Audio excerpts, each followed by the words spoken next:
para celebrar os 35 anos da nossa Constituição Federal. Comemoramos o aniversário do grande marco da redemocratização do Brasil.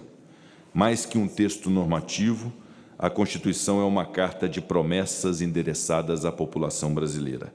Uma carta com diretrizes para os representantes do povo. Uma carta que definiu claramente qual o tipo de Estado que o Brasil seria dali em diante.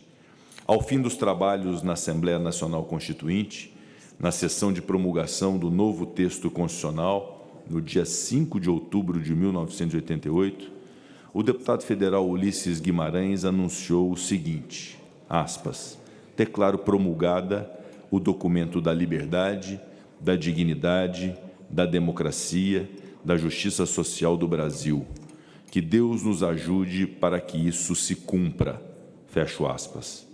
O grande estadista brasileiro, pai da Constituição Cidadã, falava de uma perspectiva singular, a de alguém que foi um dos líderes da oposição no regime anterior. A promulgação da Constituição de 1988 significava a retomada das liberdades básicas, liberdade de expressão, liberdade de pensamento, liberdade de ir e vir. Significava o fim da repressão que fez milhares de vítimas, mortos, torturados, exilados, censurados, presos, num dos períodos mais sombrios de nossa história. Significava o retorno de uma institucionalidade vigorosa, em que o Executivo governa, o Parlamento legisla e o Judiciário julga, sem que um poder se subordine ao outro, formal ou informalmente. A harmonia e a independência estavam gravadas no texto constitucional e, a partir de então, deveriam ser o norte de atuação dos poderes da República.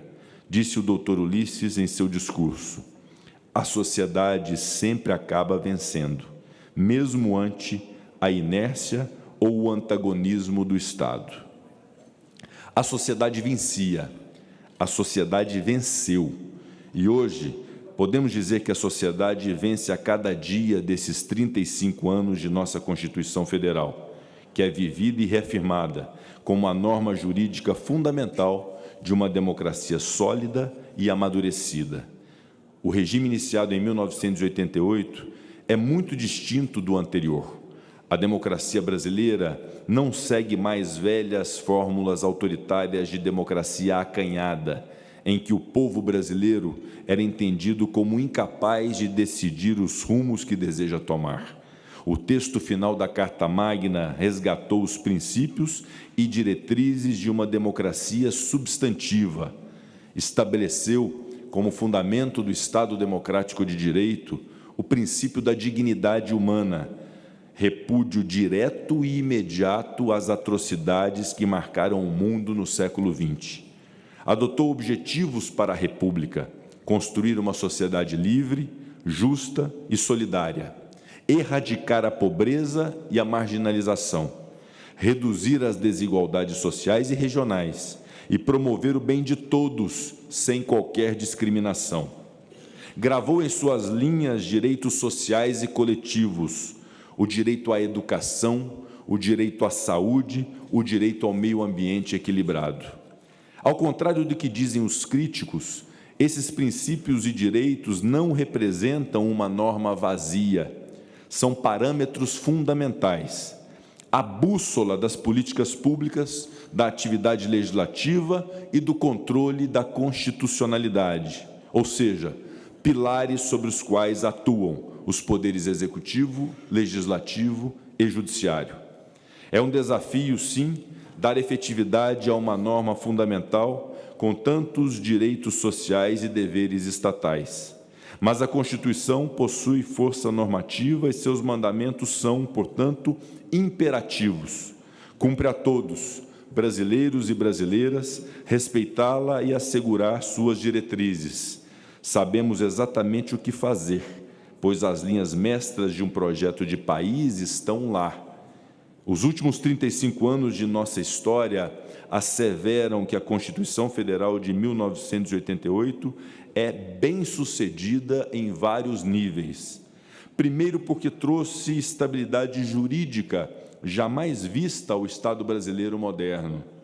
Essa estabilidade, essa força de que dispõe nossa Carta Magna, é reflexo de uma de suas mais importantes marcas: a flexibilidade, o amadurecimento constante, a capacidade de se adaptar às complexas evoluções pelas quais passam a sociedade brasileira e mundial. De fato, a constante mutação da sociedade e os novos desafios impostos exigem atualizações para que a nossa Constituição continue a refletir as demandas atuais. Afinal, a Constituição, assim como a sociedade, é viva e, sem dúvidas, novamente nas palavras de Ulisses, é caminhando que se abrem os caminhos. O caminho da sociedade brasileira foi construído por meio do diálogo, da negociação, da política parlamentar, que se tornaram elementos permanentes do Estado democrático de direito no Brasil. As emendas constitucionais, longe de representarem uma instabilidade, são, em verdade, a materialização de uma construção coletiva, plural e intergeracional. Temos exemplos notórios disso. Emendas como a 59 de 2009, que ampliou o alcance dos programas de educação básica. A Emenda Constitucional 84 de 2014, que aumentou o repasse de recursos da União ao Fundo de Participação dos Municípios. A Emenda Constitucional 106 de 2020, que deu ao Estado condições essenciais de governabilidade durante a pandemia de Covid-19, entre muitas outras. Todos esses ajustes constitucionais envolveram articulação, debate, participação popular.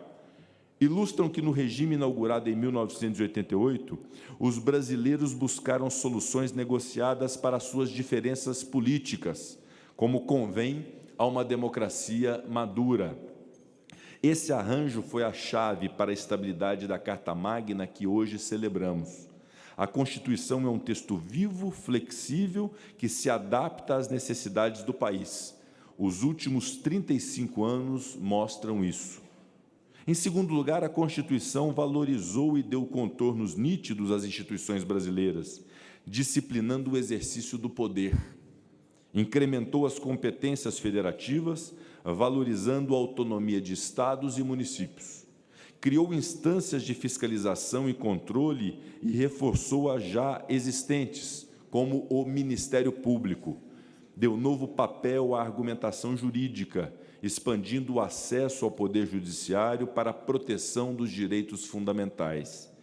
Definiu e fortaleceu o papel das Forças Armadas, não como árbitro político, mas sim como braço relevante na defesa do Estado democrático de direito.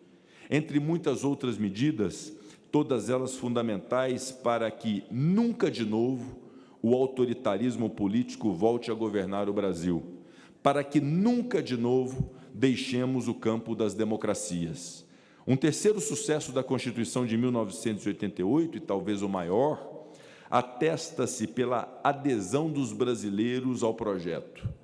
Os trabalhos da Constituinte, que tiveram abertura, transparência, participação popular inéditas no Brasil, inauguraram uma nova relação da sociedade com as suas leis, suas instituições e seus direitos. O sentimento constitucional, invocado por juristas como Pablo Lucas Verdu, hoje em dia é forte no Brasil. O povo brasileiro ama e defende sua Constituição, argumenta com base nela e não assiste indiferente quando atacam os valores da Carta Magna. Todos somos intérpretes da Constituição e estamos a serviço de seus mandamentos. Neste ano de 2023, a sociedade brasileira venceu novamente. Demos mostra da força das nossas instituições e da estabilidade da nossa democracia. A Constituição permanece soberana como pedra fundamental do Estado brasileiro. Eu concluo meu pronunciamento com um pertinente pensamento do saudoso jurista, jornalista e cientista político Paulo Bonavides, um dos mais respeitados constitucionalistas da língua portuguesa e um dos maiores pensadores brasileiros, para quem, aspas, a Constituição é cada vez mais, num consenso que se vai cristalizando, a morada da justiça, da liberdade, dos poderes legítimos, o paço dos direitos fundamentais, portanto, a casa dos princípios, a sede da soberania. Não há frase que resuma melhor a importância da Constituição Federal de 1988. É uma carta de princípios, de direitos, de responsabilidades, mas, sobretudo, carta símbolo do amor cívico dos brasileiros pelo seu país. A ela, um feliz aniversário de todo o povo brasileiro.